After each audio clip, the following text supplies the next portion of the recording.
안녕하세요. 대단히 반갑습니다. 스피를 거주는 남자 자한형 이종수입니다. 이번 시간은 855번째 시간으로 주단태라는 글을 읽어드리겠습니다. 주단태. 늘 최고만을 추구하는 완벽주의자 부동산의 귀재, 부동산으로 국내에서 알아주는 현금 부자가 된 젊은 갑부. 아름다운 아내와 든든한 처가를 둔 남자 주단태는 사업부터 결혼까지 그야말로 그랜드슬램을 달성한 성공한 남자의 표본이자 젊은 재벌 총수이다.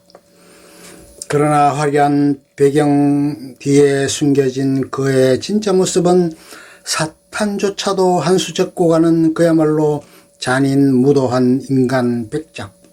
서울, 베이징, 라스베가스, 인도네시아, 자카르타, 전 세계 곳곳에 그의 건축물이 있다.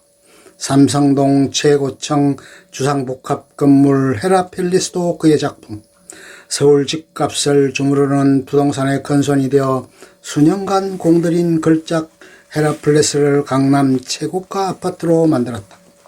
건축뿐만 아니라 부동산에도 천부적인 재능을 가진 그는 귀신같은 같이 돈 냄새를 잘 맡아 투자하는 부동산마다 돈을 쓸어 모았다.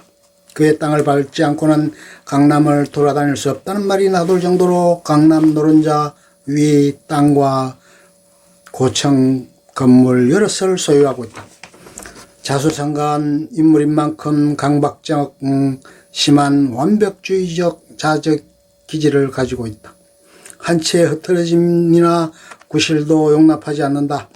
늘 최고여야 하고 완벽해야 한다. 냉혈한의 피가 흘러 가족들을 거칠게 대하지만 남들에겐 완벽한 가정으로 보이고자 부단히 노력한다.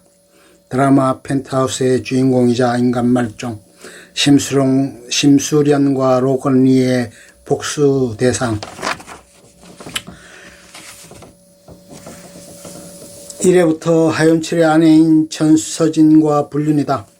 또 천서진에게 비밀스럽게 연락을 취하는데 이때 벌써 떨리는군 이란 희대의 명대사를 남긴다. 이에서는 특히나 그의 분량이 엄청나게 늘어나는데 이래서도 보통 빌런이 아닐 거라 예상했지만 이에서는 단순한 빌런이 아니라 이 작품의 만학의 근원임이 드러난다.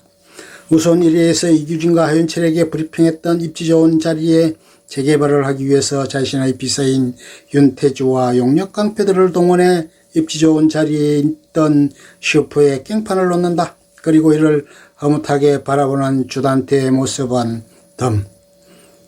자신의 딸 아들인 주석경과 주석군을 학대한다. 주석경의 만류에도 불구하고 주석군을 진실의 방으로 끌고 들어가 가혹하게 체벌했다. 이후 진실의 방에서 나온 주석훈의 모습을 보면 주로 등이나 허리 쪽을 위주로 때린 듯하다.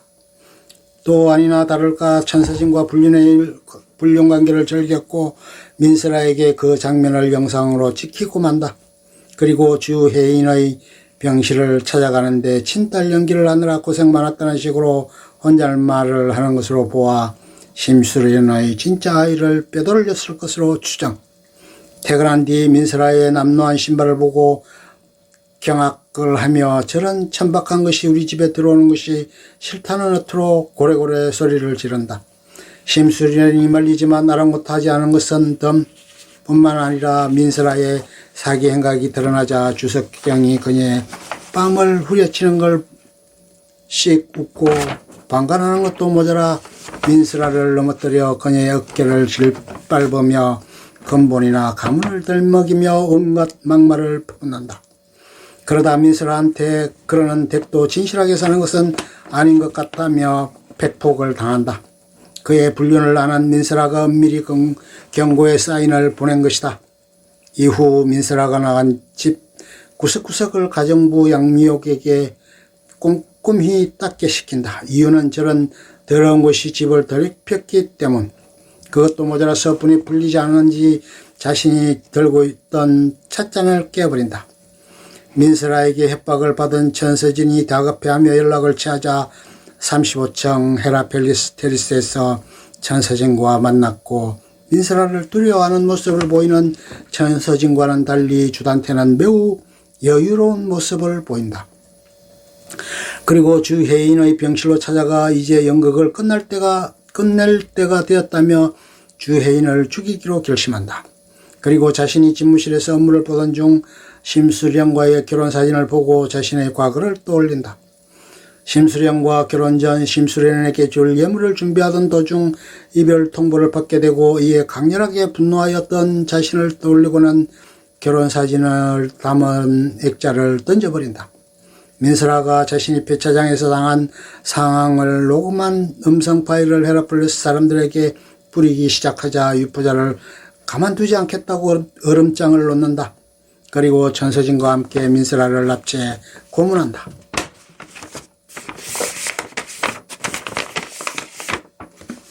주혜인의 병실을 찾아간 심수련이 누군가에 의해 주혜인이 심수련의 친딸이 아님을 알게 되었고 곧바로 심수련에게 뒷조사를 당한다. 그리고 심수련이 주단태의 창고로 숨어들어가 아파트 모형 물속에서 무언가 발견하는데 그건 바로 반지가 끼워져 있는 남자의 손가락이었다. 심수련은 그 손가락을 보고 경악하는데 손가락의 주인은 심수련의 전 남편이었던 것. 그리고 곧바로 진상이 밝혀지는데 외국에서 심수련이 자신의 남편과 오손도손 잘 살던 도중 뜬금없이 심수련의 집에 테러범들이 총기를 난사하기 시작했고 이때 심수련의 남편은 머리에 총을 맞아 적사했고 정신적 충격을 받은 심수련은 결국 기절하고 만다. 그리고 테러를 사주한 사람은 다름 아닌 주단태였고 벤치를 들고 심수련 남편의 약지 손가락을 절단해 보관해 두고 있던 것. 그리고 심수련이 아이를 출산한 직후 심수련의 아이를 건강이 좋지 않던 아이와 바꿔치기에 아픈 아이도 물신양면으로 보살펴주는 착한 남편을 연기해 그녀에게 환심을 샀던 것. 이로써 빼박 사이코패스 확정, 그야말로 사랑까지 죽여가면서 결혼한 와이프인데 외도까지 하는 쓰레기였던 것. 모든 진상을 알게 되어 분노한 심수련에 의해 죽을 뻔하나 포기한 심수련에 의해 죽지 않았다. 좀 더 고통을 음미해야 하니까. 그런데 심수련이 소파 멀리서 울고 있는 걸 보면 그냥 심수련의 상상일 수도 있다. 헤라폴리스 1주년 파티가 있던 날 심수련이 민스라의 출생의 비밀과 주단태의 악행을 파헤치느라 파티에 참석하지 못하자 그녀에게 8번이나 전화를 한다. 그러나 이리저리 뛰어다니느라 바쁜 심수련이 연락을 받지 못하자 가정부 양미옥에게 연락해 심수련이 어디 있냐고 묻는다. 가정부 양미옥은 심수련이 샤워 중이라고 말했고 연락을 끊고 심수련이 오지 않은 것에 대해 답답해한다. 추락사한 민스라의 시신을 다른 사람이 보지 못하게 분수대의 전등을 끄고 이미 시신을 본 사람들과 함께 민스라의 시신을 유기하고 자살로 꾸민 뒤 민스라의 집에 불을 질러 범행을 은폐한다.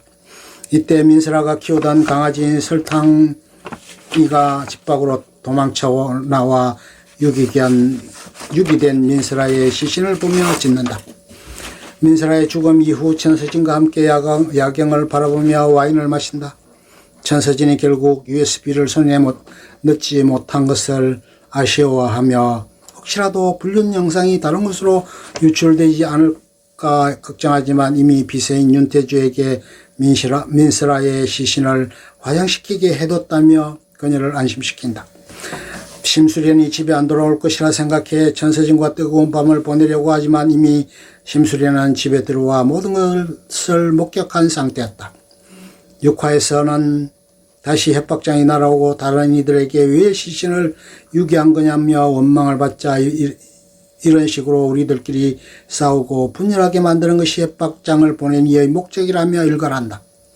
그리고 천서진의 말 때문에 심수련을 조금씩 의심하기 시작하는데 혹시나 하는 생각에 자신 사무실의 CCTV 영상을 보고 거기서 심수련과 윤태주가 검거 앞에서 뭔가 얘기하는 걸 보게 된다.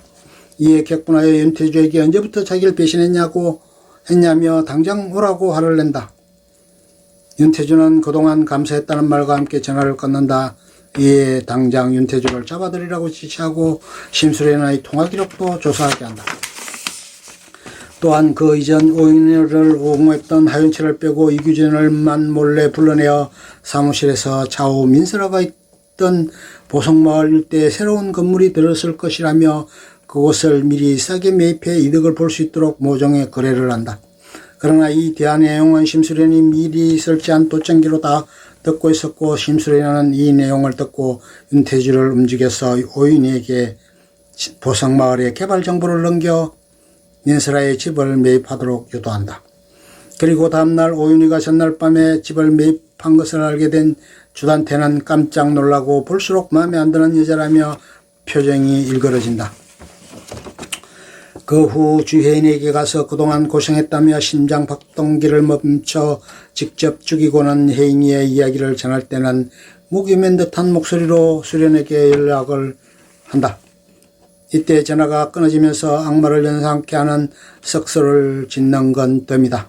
그러나 그 후 심수련이 찾아갔던 심부름센터로 가서 그곳 직원과 사장 등을 폭력으로 제압하고, 심수련이 거기서 무엇을 의뢰했는지 캐묻는데 심부름센터 사장이 남편의 불륜을 의심하여 그에 대해 조사를 해달라고 의뢰를 받았다고 털어놓자 표정이 굳어진다. 뭐 좀 알아낸 게 있냐고 묻자 너무 경비가 철저해서 별다른 건 알아내지 못했다고 답변하고 결국 더 이상은 물어보지 못하고 돌아간다. 즉 심수련의 입장에서는 보육원장 추적한 것도 숨기면서 주단태와 전서진의 불륜을 눈치챘다는 경고도 같이 하는 두 마리 토끼를 잡은 셈이다. 주단태는 자신의 머리 위에서 심수련이 놀고 있다는 사실을 모르고 있다. 실화에서는 주석경이 배치고서에서 부정행위를 저지른 걸 전서진이 보고 자신에게 찾아와서 독창을 포기하는 대신 부정행위를 눈 감아 주겠다며 협박성 딜을 하자 이에 응하면서 전서진을 향해 우리 사이는 이제 끝이라며 헤어지자고 한다. 이후 자기 방으로 주석경과 주석훈을 부른 뒤 주석경을 향해 혼자서 유학 가라면서 끝이라는 말을 내뱉고선 못 가겠다고 버티는 주석경을 비서를 불러서 강제로 끌어내려고 하자 심수련이 방으로 들어와서 주시남매를 보호하는 모습을 보고서 당황하면서 일단은 넘어간다. 아내가 장모의 가구회사를 직접 운영하겠다고 부탁하자 수락하면서도 비서를 시켜 몰래 감시하면서 경계한다. 이규진, 하윤철과 산탄종 크레이 사격 시합을 해서 진 뒤 1등한 이규진의 소원을 들어주기로 한다.